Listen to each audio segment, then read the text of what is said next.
Hola, mi nombre es Adriana Uribe Villagómez, soy del grupo 902 y el día de hoy voy a hablar de la fractura de cúbito y radio, pero en niños preescolares y escolares. El doctor titular de la materia de traumatología y ortopedia es el doctor Leonardo González. Él estuvo monitoreando y checando mi presentación. Y bueno, para comenzar, vamos a hablar un poco de la epidemiología de estas fracturas en los niños. Son el responsable del 40 al 50% de todas las fracturas en la niñez.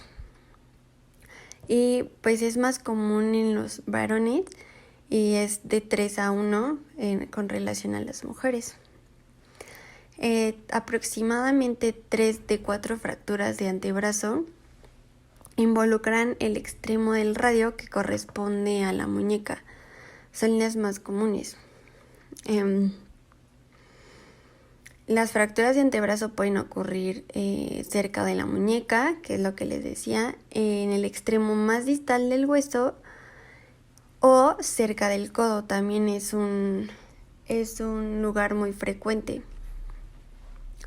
Las fracturas de los huesos de un niño comienzan a soldar mucho más rápido que en las de un adulto. Es por eso que se debe obtener una atención médica inmediata para que pueda recuperarse. Pasemos a la anatomía del antebrazo del hueso. Es importante que tengamos esto en mente porque todas las fracturas, pues como se van a llevar en esa área, tenemos que saber diferenciar cuáles son esas partes. En la parte superior empezamos con el codo y el olecranon.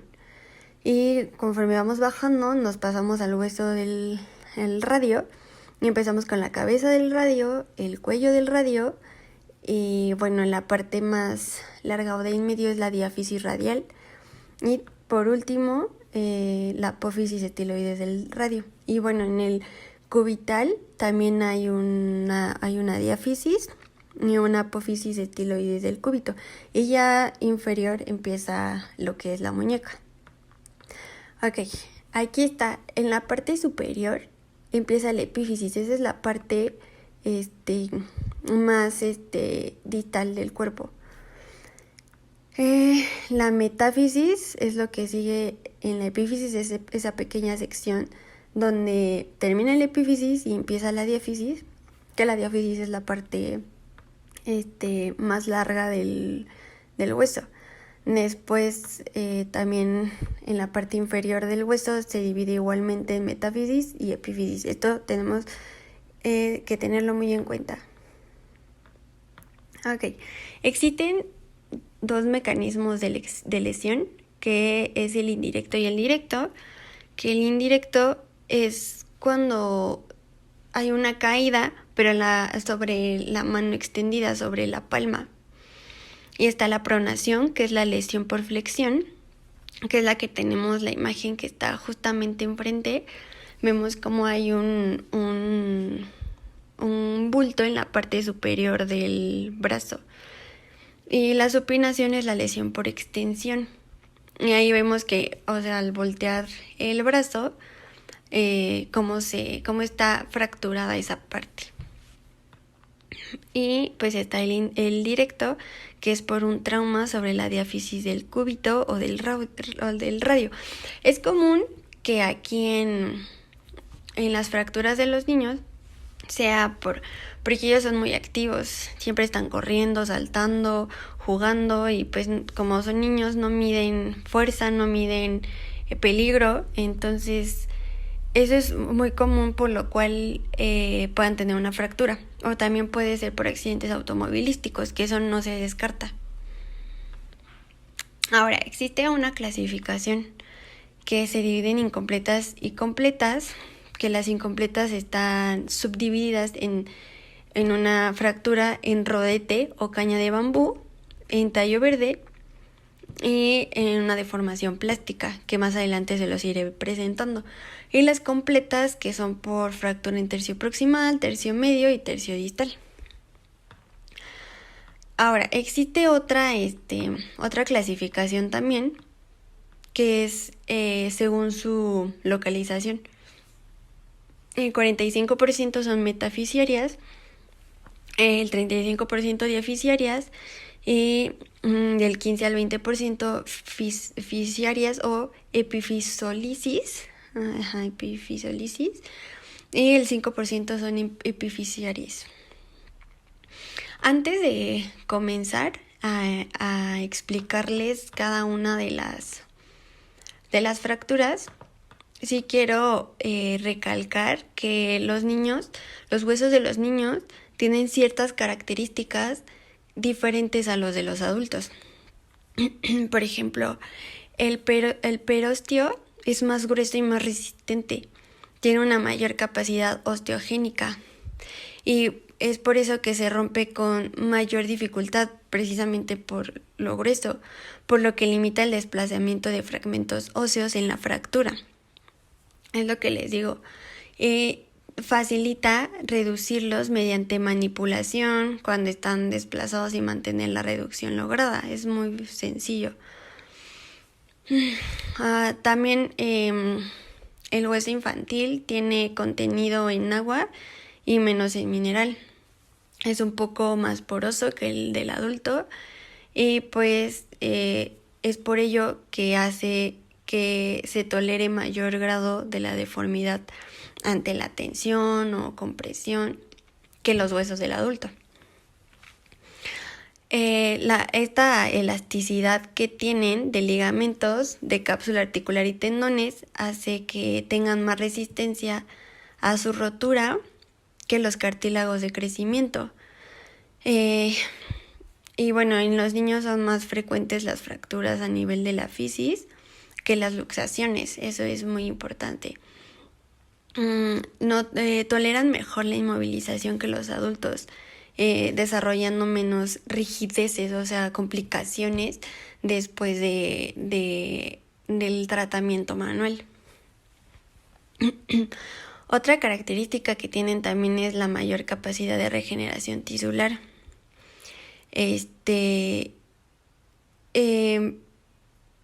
Para conseguir la consolidación o en caso de que exista una consolidación viciosa del hueso que se tenga que corregir por la remodelación, porque tiene mayor ritmo de aposición, reabsorción ósea que los adultos. Y pues por último el hipercrecimiento que tienen los niños, y eso les ayuda en cuanto a sus fracturas. Y bueno, las fracturas consolidan con mayor rapidez que en el adulto, los que les decía en general, cuanto más pequeño es el niño, menor será el tiempo necesario para la consolidación de la fractura. El tiempo de inmovilización es más corto.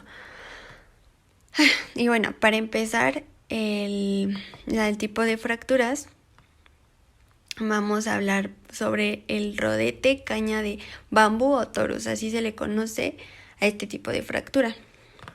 Y bueno, quiero recalcar que en la mayoría de los casos de la fractura de antebrazo causan dolor severo, inflamación y a veces pueden sentir adormecidos los brazos. Esta fractura es una fractura incompleta. Se ocasiona porque hay un fallo en la resistencia del hueso a la compresión en la unión entre la metáfisis y la diáfisis. Y es muy frecuente esta fractura en el radio, cerca de la muñeca. ¿Por qué? Porque las caídas que tienen los niños siempre es poniendo la palma. Entonces por eso es muy común.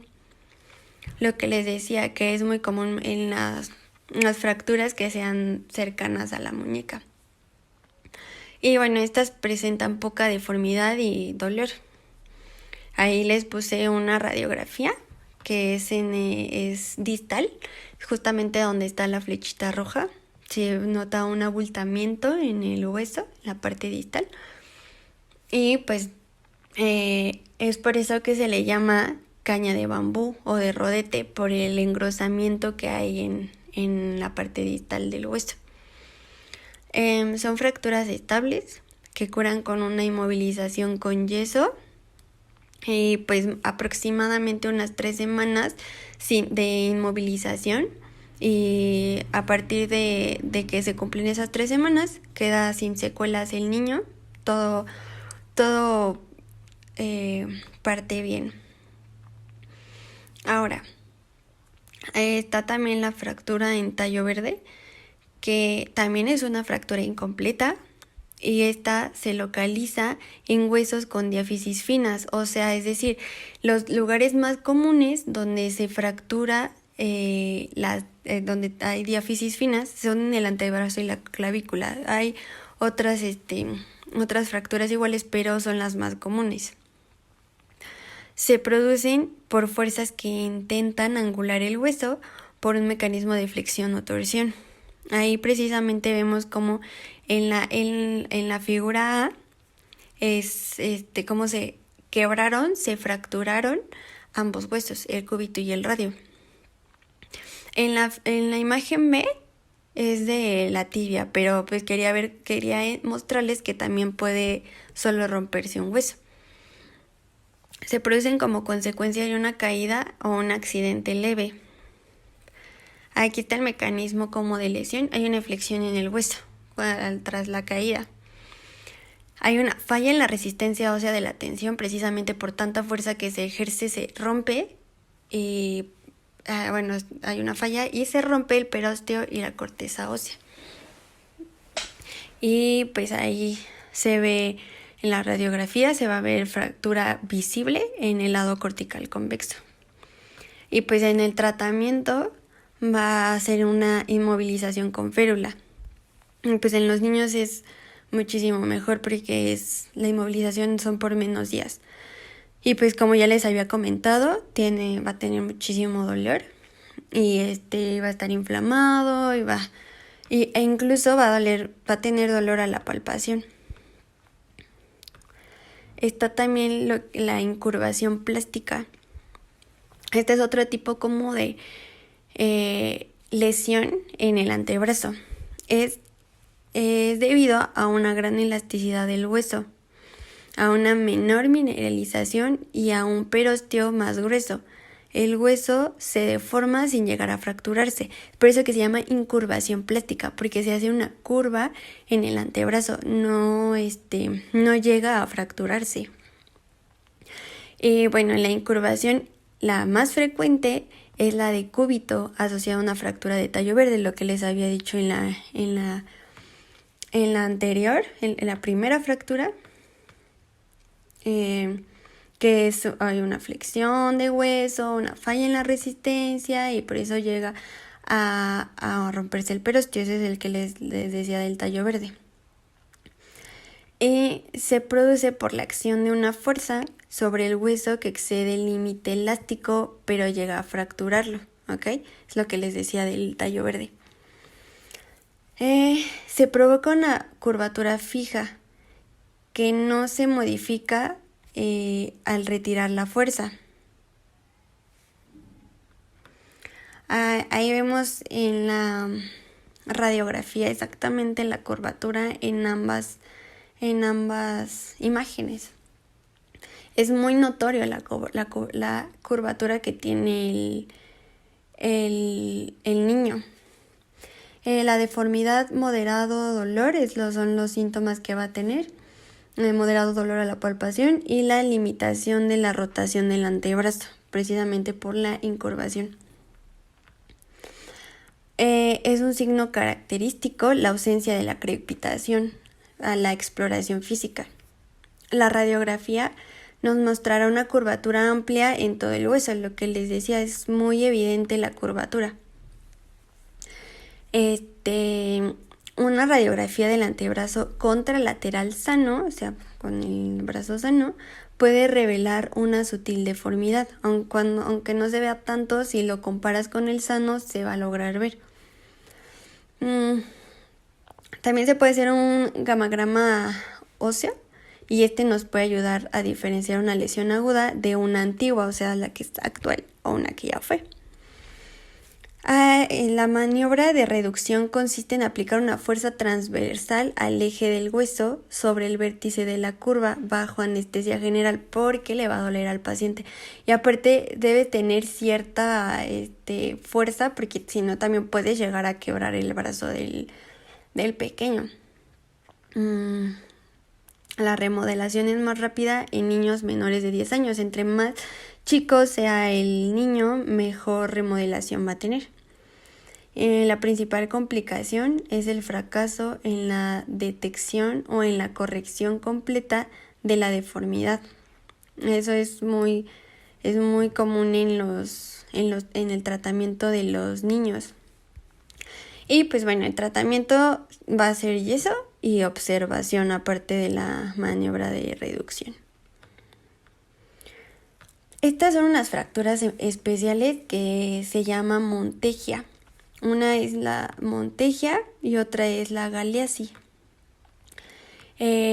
Son muy particulares y casi no son muy comunes, pero sí son graves. Esta fractura es del cúbito en su porción proximal o media con una luxación de la cabeza del radio. Se produce por movimientos forzados de extensión y flexión. Y bueno, aquí ya les puse las radiografías como en la parte superior y en la parte inferior se fracturó y literalmente se rompió el hueso a la mitad. En la radiografía se piden proyecciones antero-posterior y laterales de muñeca y codo. Es obligatorio de muñeca y codo. Y el tratamiento ya sea cerrada o abierta. En la abierta sí existe fractura completa del cúbito. Ahorita les voy a explicar porque existe una clasificación de Vado y cada una tiene su explicación y su tratamiento específico. Aquí vemos la clasificación de Vado, la A, B, C, D y E. Les puse esa imagen para que más o menos la tengan presente. Ok, ahora, cuando se diagnostica y trata a tiempo esta fractura, puede quedar como secuela una limitación de la movilidad articular, si es que se llega a tratar a tiempo. Si no, pues ya no. Se ha de sospechar siempre de la posibilidad de una lesión de Monteggia. Siempre, ante cualquier fractura, luxación o deformación del cúbito. Bueno, ahora sí ya les voy a explicar la clasificación de Bodo. Se divide en la número 1, la tipo 1, cuando hay una luxación anterior de cabeza del radio, como lo vemos en la imagen. Hay una fractura del tercio medio o proximal y del cúbito con angulación anterior. Precisamente ahí vemos cómo está luxado el hueso. La número 2 es luxación posterior a la cabeza del radio. Hay una fractura del tercio medio o proximal, cúbito con angulación posterior. Ahí vemos cómo hay un cierto fractura en el hueso, en el cúbito. La tipo 3 es una luxación lateral de cabeza del radio. Hay una fractura del tercio proximal, este es del tercio proximal del cúbito con angulación lateral. Y el tipo 4 es cuando hay una fractura de ambos huesos, luxación anterior de la cabeza radial. Ahí vemos precisamente cómo está completamente roto. Y en la tipo E vemos cómo está como desfasado, como cómo se alejó el hueso. Ok, yo quería darles un hincapié en los métodos cerrados. Dependiendo de si las maniobras que se recomiendan logran la reducción adecuada para arreglar la luxación. Si no vemos que se pueda lograr la reducción, es ahí cuando se hace un tratamiento abierto, que es cuando les había dicho que es la fractura completa del cúbito. Ahí ya se hace una cirugía. Y aquí vienen los tratamientos del tipo 1. Está el no quirúrgico y la inmovilización. En el tipo 1 pues es corregir la fractura, reducción de la luxación y relajación muscular. Todo eso es manualmente. Pues la inmovilización es de 3 a... ya vemos que en el tratamiento se ocupa yeso. Y es de 3 a 4 semanas se recorta el yeso. Y la inmovilización de todas los tipos de las fracturas de Monteggia van a ser de 6 a 8 semanas, dependiendo de la evolución del niño. La tipo 2, la no quirúrgica, es la tracción-extensión.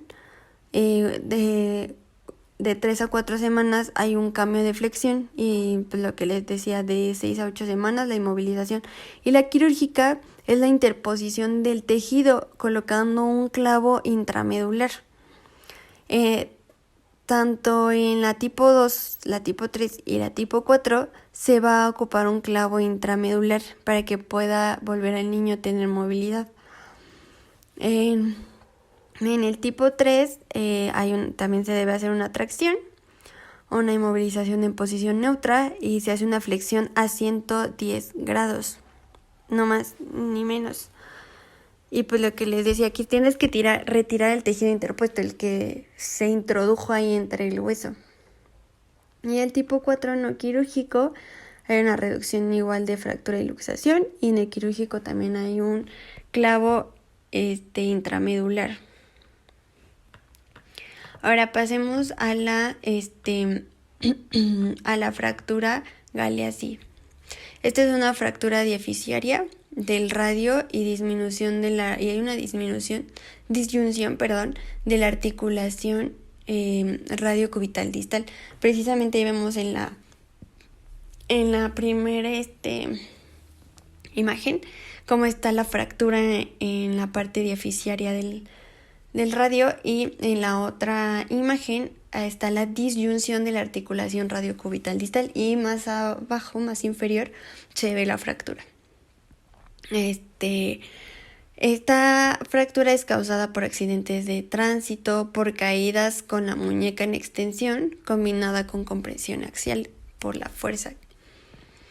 Va a tener dolor, crepitación, acortamiento en la exploración física y dolor a la palpación de la articulación radiocubital distal.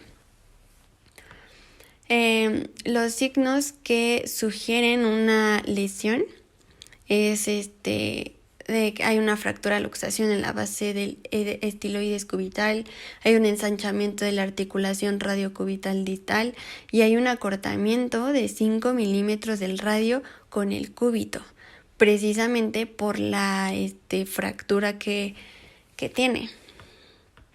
La verdad es muy, muy sencillo, creo yo, diferenciar entre las fracturas. Aparte, la radiografía siempre va a ser el diagnóstico estándar para saber qué fractura es la que tiene nuestro paciente.